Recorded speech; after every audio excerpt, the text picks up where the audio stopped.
You never know which leader will prove to be the bête noire of a particular political ideology. The left liberals, for instance, were concerned by Donald Trump's election as the President of the USA or Narendra Modi's election as the Prime Minister of India.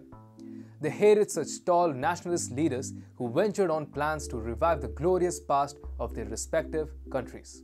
Yet, the left liberals rejoiced when Emmanuel Macron took over as the French president.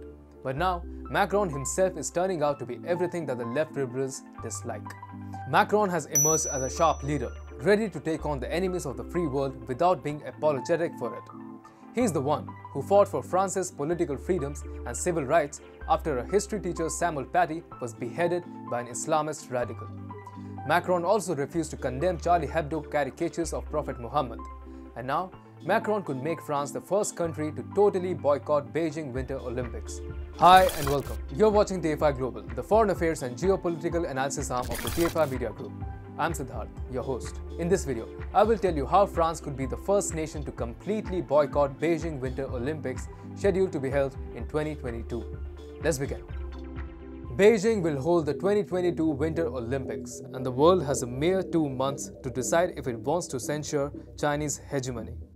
And let us make it very clear, nothing short of a complete boycott of the 2022 Winter Olympics will make any difference. A partial diplomatic boycott, in which athletes are allowed to participate but officials skip the event, will still allow Chinese President Xi Jinping to put up a grand show and shore up his soft power. This is exactly where French President Emmanuel Macron has got it right. He said, "To be clear, you either have a complete boycott and don't send athletes, or you try to change things with useful actions." Presently, no country has announced a full-scale boycott of the Beijing Winter Olympics to be held next year. Had Trump been in power, he would have pushed the entire democratic world to boycott China. However, all that the sitting US President Joe Biden has managed to do is to work out a partial boycott. That is, neither President Biden nor any other US government official might attend the 2022 Winter Olympics to be hosted by Beijing. Macron, on the other hand, does not believe that such a boycott would be of any use. This is seemingly why Macron said that either you have a complete boycott or you change things with useful actions. In fact, a partial boycott will only make China's rivals look weak. Beijing has already started showing its muscle power by warning that countries boycotting the games will pay the price for their mistaken acts. It has also managed to confirm the presence of United Nations Secretary General Antonio Guterres at the opening of the Winter Olympics in a bid to show legitimacy. Now, if China's enemies go ahead with a partial boycott, it would seem as if a total boycott was avoided due to the fear of an angry reaction by the Chinese Communist Party.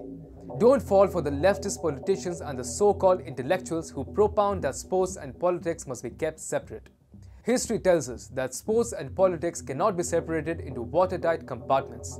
Nazi Germany, for instance, was allowed to host the 1936 Berlin Olympics despite Adolf Hitler's ambitions to France and Poland and reversing the 1919 Treaty of Versailles, which had compelled Germany and its allies to accept sole responsibility for the First World War, apart from making territorial concessions. Even Hitler's anti-Semitic agenda was ignored by the world leaders of that era. Hitler had then ensured that he became the central figure of the 1936 Olympics, and after the multi-sport event ended, an emboldened Hitler went berserk. The world cannot repeat the errors of 1936 in 2022, especially when we know the level and extent of humanitarian costs involved. China cannot be allowed to host the Winter Olympics, while it plans to invade Taiwan, take over the entire South China Sea, and claim Indian territories in the Himalayas. The world also cannot turn a blind eye to the Uyghur Muslims and Tibetan Buddhist monks being subjugated day in and day out by the CCP. If the free world does not want Xi Jinping to turn into a devastating monster, it must organize a total boycott of the 2022 Winter Olympics. If there is one world leader who may not shy away from making a bold move like suddenly announcing a total boycott of the Beijing Winter Olympics, it has to be Emmanuel Macron. He has already shown signs of piling pressure on China by announcing that Paris would work with the International Olympic Committee on a charter to protect athletes, in a veiled reference to concerns about Chinese tennis player Peng Shuai, who accused a top government official of sexual assault and was not seen for weeks after making that accusation. Meanwhile, Macron is also eager to do something to reassert his image as an anti-China hawk. After the AUKUS Pact, Australia decided to cooperate with Britain and the USA for developing nuclear submarines.